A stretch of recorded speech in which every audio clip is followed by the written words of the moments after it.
I'm Jake Hounds, and this is Season 2 of 1,000 Words or Less. Episode 14, Shark Summer. I was 11 years old when Jaws was released, and that whole summer was electric around our neighborhood pool. Diving for Coins was out, Marco Polo out, Shark Attack in. This game is ubiquitous now, but in 1975 it was a brand new deal, and our pool was a feeding frenzy of shark attacks.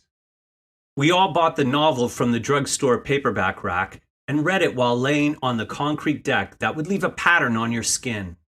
Those images, the wet concrete, the shivering kids reading, listening to their transistor radios, are etched into my permanent summer memories. It was an amazing summer, and it seemed to last forever.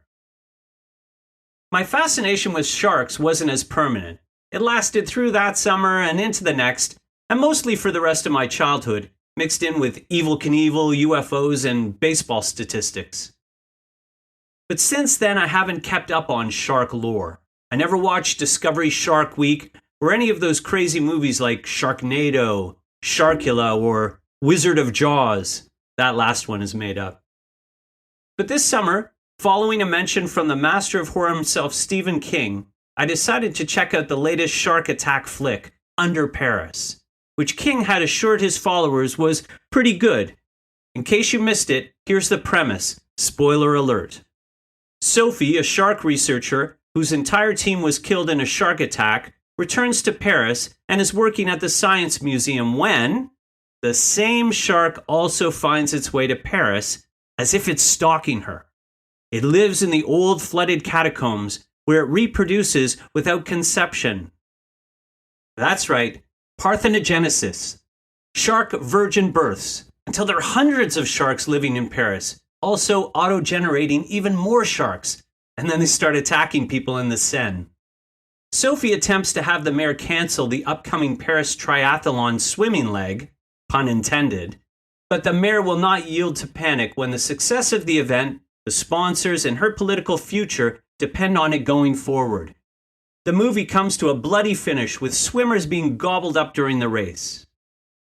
As summer movies go, this one was goofy in the most entertaining, straight-faced, and implausible manner, despite excellent acting and production values.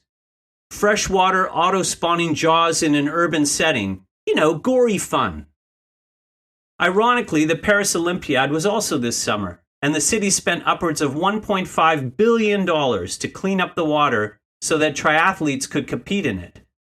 However, heavy rains washed contaminants into the river, raising the E. coli levels. And even when it was safe to swim again, athletes were sick from the experience.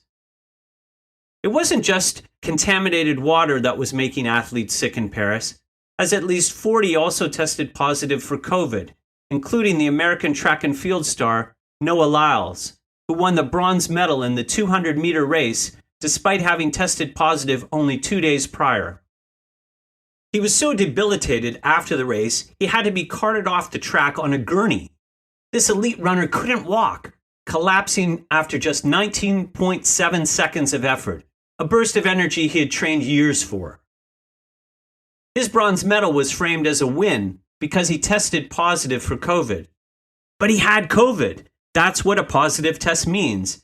And he was not protecting anyone from it. He's literally spreading the virus, if not willingly, then offhandedly, to his teammates and competitors alike, as if it were benign. The common theme in both Jaws and Under Paris is the moral trade-off that elected officials make to favor commercial results over public safety. Both mayors make the same calculated decision, and both fail completely as leaders. Public health is not the agency for greed, and both movies show that privileging economics is destined to fail if it is ethically misaligned against the stark facts of the situation. How stark is that situation? At this moment, the U.S. has seen upwards of 1.5 million cases of COVID each day. There's mounting evidence that repeated infections degrade immune response. According to one published study, there are already 65 million reported cases of long COVID, with 200 symptoms that have been identified impacting multiple organ systems. The real truth is we don't know the long-term effects to our health. Yet we know that more infections are bad, and, as at the beginning of the pandemic, simple mitigations like masking and air filtration have measurable positive impacts. It's not like the truth changed, just the emphasis on the truth shifted, and it didn't shift for public health reasons.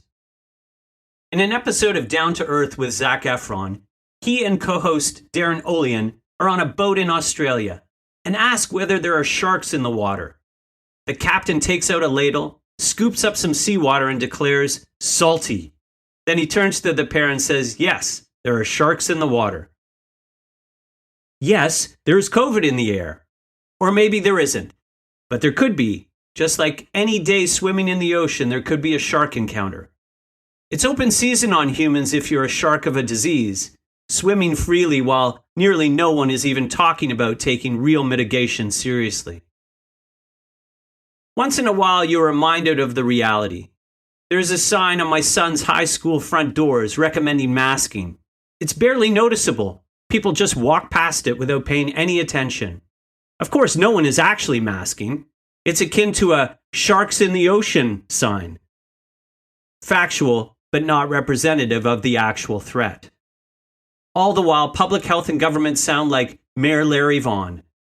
As you see, it's a beautiful day. The beaches are open and people are having a wonderful time. Amity, as you know, means friendship. This has been 1,000 Words or Less. I'm Jake Hounds.